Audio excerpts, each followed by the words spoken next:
The Cuban Missile Crisis and the Goldsboro Accident. 9 countries own nuclear weapons. October 27, 1962. A Soviet submarine, B-59, sits near Cuba, cut off from Moscow, depth-charged by U.S. destroyers. The captain believes war has started. He orders a nuclear torpedo armed. 2 officers must agree to fire. 1 officer says no.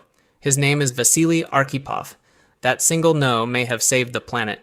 This isn't the only close call. In 1961, a B-52 broke apart over Goldsboro, North Carolina, and dropped 2 hydrogen bombs on American soil. One had 3 of its 4 safety switches fail. It never went off. These weren't wars. They were accidents that almost became one. Map of arsenals. So where could the real thing actually start? 9 countries hold nuclear weapons today.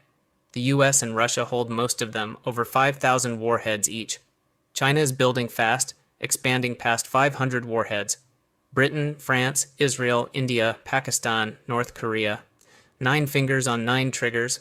Together, these nations hold about 12,000 warheads, enough to end civilization many times over.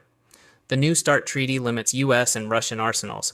It's set to expire in February 2026, with no replacement treaty signed yet. None of these 9 countries want war. Ukraine/NATO border, but 5 places keep almost getting there anyway. Start with the Russian border. February 2022. Russia invades Ukraine. 3 days in, Putin puts nuclear forces on high alert. It's the first time since the Cold War. NATO doesn't move its own forces up. Nobody wants the trigger pulled by accident. Russian doctrine allows first use if the state itself is threatened. That line has never been fully defined. Kherson, Zaporizhzhia, Crimea. Moscow calls them Russian territory now. Kyiv calls them occupied. Every counteroffensive tests that red line again. Add the Zaporizhzhia nuclear plant, Europe's largest, shelled repeatedly since 2022. A meltdown there wouldn't need a warhead. Belarus now hosts Russian tactical nuclear weapons, moved there in 2023. That puts warheads closer to NATO's eastern border than at any point since the Soviet collapse. Western intelligence has twice assessed Russian nuclear signaling as a warning, not a plan to strike. So far, that assessment has held. The war grinds on with no ceasefire in sight. Taiwan Strait. Every year it continues as another year the red line could move. Now the Pacific. Taiwan sits 110 miles from mainland China. Beijing has never renounced force to retake it. The US doesn't formally recognize Taiwan but sells it weapons and keeps ships in the strait. That's called strategic ambiguity. Nobody knows exactly what triggers a US response. China's military held major drills around Taiwan in 2022, 2023, and 2024. Each drill practices a blockade. A blockade could force a US Navy response. China holds a no first-use pledge on paper. Analysts aren't sure it would survive a losing war. This strait carries more than trade. It carries the risk of 2 nuclear powers colliding. China has never fought a war as a nuclear power. Its doctrine has said no first use since 1964. Some Western analysts now question how firm that stays if Beijing believed it was losing a conventional fight. The US has a law, not a treaty, committing it to help Taiwan defend itself. It never says exactly how far that help goes. That gap is where miscalculation lives. India, Pakistan. Next, the world's most active nuclear border. Kashmir. India and Pakistan have fought 4 wars over it. Both got nuclear weapons in 1998, within weeks of each other. In 1999, Pakistani troops crossed the line of control near Kargil. India pushed them back within weeks. Both sides had nuclear weapons the entire time. In 2019, a suicide bombing killed 40 Indian troops. India launched airstrikes inside Pakistan for the first time since 1971. Pakistan shot down an Indian jet the next day. Both nations have a policy of ambiguity on first use. Neither publishes a clear red line. A single bombing can start the escalation clock. That clock has almost run out twice already. In May 2025, gunmen killed 26 tourists in Indian Kashmir. India blamed Pakistan-based militants within days. Missiles and drones crossed the border on both sides for the first time in over 50 years. A ceasefire came 4 days later, brokered largely through outside pressure. Both arsenals stayed on the shelf. Neither side has agreed on what started it or on what stops the next one. North Korea with Russia. Then there's North Korea. Kim Jong-un has tested 6 nuclear devices since 2006. The last, in 2017, was hydrogen bomb scale. Pyongyang now claims missiles that can reach the U.S. mainland. South Korea and the U.S. hold joint drills every year. North Korea calls these drills invasion rehearsals. It answers most drills with its own missile launches. 28,500 U.S. troops are stationed in South Korea today. Seoul sits 35 miles from the North Korean border, a capital city within artillery range of a nuclear-armed neighbor. North Korea scrapped its own reunification goal in 2024, calling South Korea a permanent hostile state.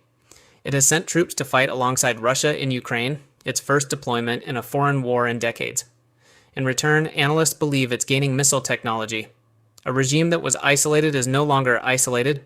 It now has a wartime ally with its own arsenal, Israel and Iran. The Middle East holds a quieter kind of risk. Israel has never confirmed or denied having nuclear weapons. Estimates put its arsenal around 90 warheads.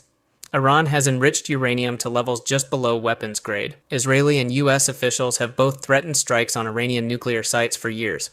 In April and October 2024, Iran and Israel exchanged direct missile fire for the first time in their history. No nuclear weapon was used, but two nations now have a precedent for hitting each other directly. In June 2025, Israel struck Iranian nuclear and military sites directly. The U.S. joined with strikes of its own days later, hitting enrichment facilities at Fordow and Natanz. Iran fired missiles back at a U.S. base in Qatar. A ceasefire followed within weeks. How much of Iran's enriched uranium survived is still disputed. If Iran rebuilds toward a weapon, Israeli officials have said they would strike again. That's a cycle, not a resolution. False alarms.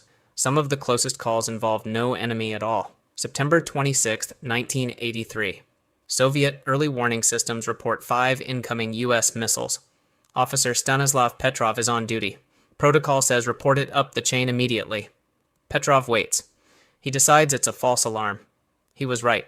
Sunlight reflecting off clouds had fooled the satellite. 6 years earlier, in 1979, a training tape was loaded into a U.S. warning computer by mistake. It simulated a full Soviet attack. U.S. bombers were readied before the error was caught. In 1995, Russia mistook a Norwegian research rocket for a U.S. submarine-launched missile. Boris Yeltsin had the nuclear briefcase opened. The rocket was tracked for 8 minutes before it was identified as harmless. 3 accidents, 3 canceled catastrophes. Each one depended on one person's judgment call. The bigger problem is how fast decisions must be made. Remote start systems. A submarine-launched missile can reach its target in 15 minutes. Land-based ICBMs give leaders even less time to decide. That's called a use-it-or-lose-it pressure. Leaders fear losing their missiles to a first strike, so some systems are built to launch automatically. Russia built one called Perimeter, nicknamed Dead Hand by Western analysts. If it detects a nuclear strike on Russian soil and can't reach top commanders, it can authorize a retaliatory launch itself. The system is believed to still be active today. The U.S. keeps its own land-based missiles on hair trigger alert, able to launch within minutes of an order. Critics call this launch on warning, firing before an incoming missile even lands. It trades accuracy for speed. A false signal and a real one look identical in the first 90 seconds. Petrov had those 90 seconds in 1983. Most officers in his position wouldn't have waited. Non-state actors, there's a fifth path that doesn't involve a country at all. The IAEA has logged over 3,600 incidents of illegal possession or smuggling of nuclear material since 1993. Most involve small amounts not usable in a weapon, but Pakistan's nuclear sites sit near active militant groups. Russia's arsenal is the largest on Earth and spread across a country now at war. A weapon doesn't need a government to be used. It just needs to change hands once. In the 1990s, after the Soviet collapse, thousands of warheads sat in newly independent states with weaker security than before. U.S.-funded programs spent over a decade securing or removing most of that material. Some of it is still unaccounted for on paper. A terrorist group has never successfully built or stolen a working nuclear weapon. Intelligence agencies say that's the one scenario they worry about most and know least about. Collapse of agreements. There used to be more rules governing all of this. The Anti-Ballistic Missile Treaty limited missile defenses for 30 years. The U.S. withdrew from it in 2002. The Intermediate Range Nuclear Forces Treaty banned a whole class of missiles. Both the U.S. and Russia withdrew from it by 2019, each accusing the other of cheating first. Russia suspended its part of New START in 2023, though it says it will still respect the warhead limits. Inspectors haven't been allowed back to verify that since. Fewer treaties means fewer eyes on what each side is building, and less warning if something changes. Consequences of a regional strike. Here's why any of these regional flashpoints matter globally. A study modeled a limited India-Pakistan exchange, just 100 warheads, a fraction of global stockpiles. It found enough soot could reach the stratosphere to drop global temperatures for over a decade. Crop failures were projected worldwide, not just in the two countries fighting. A war doesn't need to be global to have global consequences.